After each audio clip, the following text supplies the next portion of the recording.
let's talk about what we can learn about choices and their consequences from UCLA gymnastics coach Valorie Kondos Field. I'm Dr. David Geyer, orthopedic surgeon and sports medicine expert. You may not know the name Valorie Kondos Field, but she's a legendary gymnastics coach in the Hall of Fame for UCLA among the coaches with John Wooden and others. She's won 7 national championships with the UCLA Bruins gymnastics team. But she isn't even a gymnast. She didn't train in gymnastics. She was involved in dance growing up. But she became the UCLA coach and has brought them to legendary status. They're one of the best teams year after year after year. At the beginning of every season, when she brings her gymnasts in, with all of the new ones, with the returning gymnasts, she has a talk with them that she calls the circle of life. And I'm going to paraphrase it a little bit because I think it's really applicable to the business world, to the sports world, to us, people that go to school, students. It can apply to anybody, and it pertains to choices and their consequences. This is Miss Val's circle of life. She starts the talk by taking a big sheet of paper and drawing a circle on it. And then she points up near the top of it and talks about 11 p.m. So imagine you're one of these college gymnasts, and you've got a very detailed, very structured schedule for you to be, national championship level. It's 11 o'clock, but a football player, really good-looking football player to one of these female gymnasts, comes up and asks if they want to go into Westwood and have In-N-Out Burger. Think, well, I'm supposed to be at practice at 6:30 in the morning. It's 11. I won't get enough sleep if I go out, but he's a good-looking guy, so I'll go out. I'll sleep tomorrow. Then you go to In-N-Out Burger.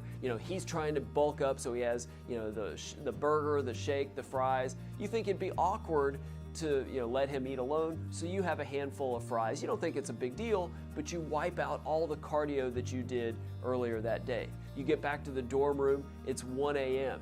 Now you can only get about 4 hours sleep because, again, you've got to get to practice early so that you can have treatment with the athletic trainers. So you're grumpy. You skip breakfast, so not only did you not sleep well, but now you haven't had, your breakfast. So you struggle to get through your practice. You're not, engaged. You're not thinking and really trying your best. You're not working to meet your goals. You're just going through the motions.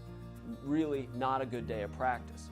You leave practice, now it's time to go to class. But because you didn't sleep well that night, you're struggling to stay awake. You're not paying attention at all. So that when you eventually study this material, you'll struggle because it's the first time you've seen it. Now you go to class, it's time to get some lunch, but you forgot to grab the nutrition lunch provided by UCLA and the athletic department that's designed to help you perform your best. So instead you get like a Jamba Juice or something like that that's full of sugar, not nutritious at all. Now you're exhausted, you've had bad food, you didn't eat breakfast, you didn't train well. It's time to go to your tutoring session, but you're exhausted, so you decide to take a nap instead, skip the tutoring. You're just going to get your notes from a friend, so now you're behind in that class. But you think, I've got this under control, I'll make it up tonight.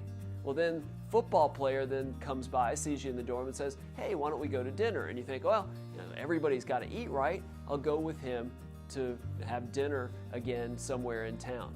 And it just goes on and on and on. You make these bad choices. Now you're letting yourself down in your classes. You're certainly letting yourself down as far as individual gymnastics goes, and you're letting your team down. Poor nutrition, poor sleep, poor studying, poor training. All of it leads to disaster because of one choice.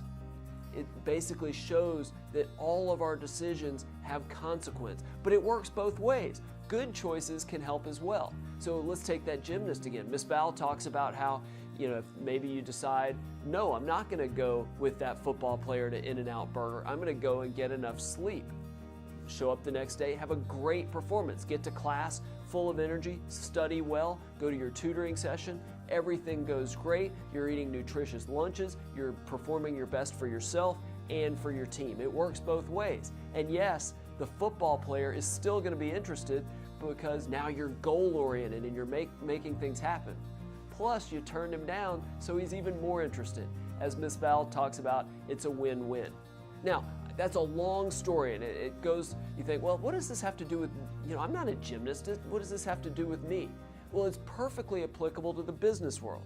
Let's say you work in the sales department for your organization and you've got a big presentation to a client that could bring business year after year after year. It's the night before that presentation.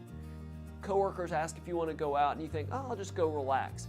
You end up having a few too many beers, you stay out later than you wanted, you eat a bunch of junk food. No big deal, right? Well, then the next morning you oversleep. You get to work and you're completely zoned out. So instead of preparing and studying that presentation, you're checking your fantasy football team. You basically don't see emails from your boss with new market numbers that he wants you to add to your presentation. You don't call a colleague that has worked with the company that you're going to be pitching, and you were going to talk to him to get advice about how to pitch this company, but now you don't have time to do it.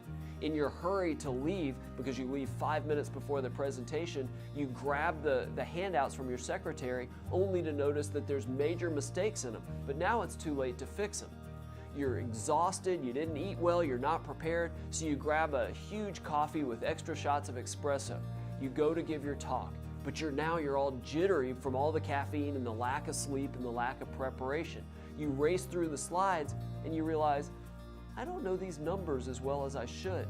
They start to ask you questions about how the partnership would work, what kind of revenue you could expect, and you realize that you're not prepared at all. You're sweating like crazy. Instead of seeing enthusiasm in the audiences and basically your prospects' eyes, they seem hesitant. Instead of leaving that presentation with them shaking your hand and telling you that you've got their business, they say they'll call you in a few days. They call the next day, they decided not to go with you, they went with a competitor. Again, that's an overly dramatic example, but again, one decision can lead to another. We have to look at every decision we make, be it in school, be it training for sports or in our exercise, and in work with that same focus. It may not seem like a big deal now, but these decisions can have basically a domino effect. So we need to think big picture, and we need to think about what's best for us, for our organizations and companies, and then if we're athletes, what's best for our team, as well as our individual performance. If we're students, what's going to help us succeed?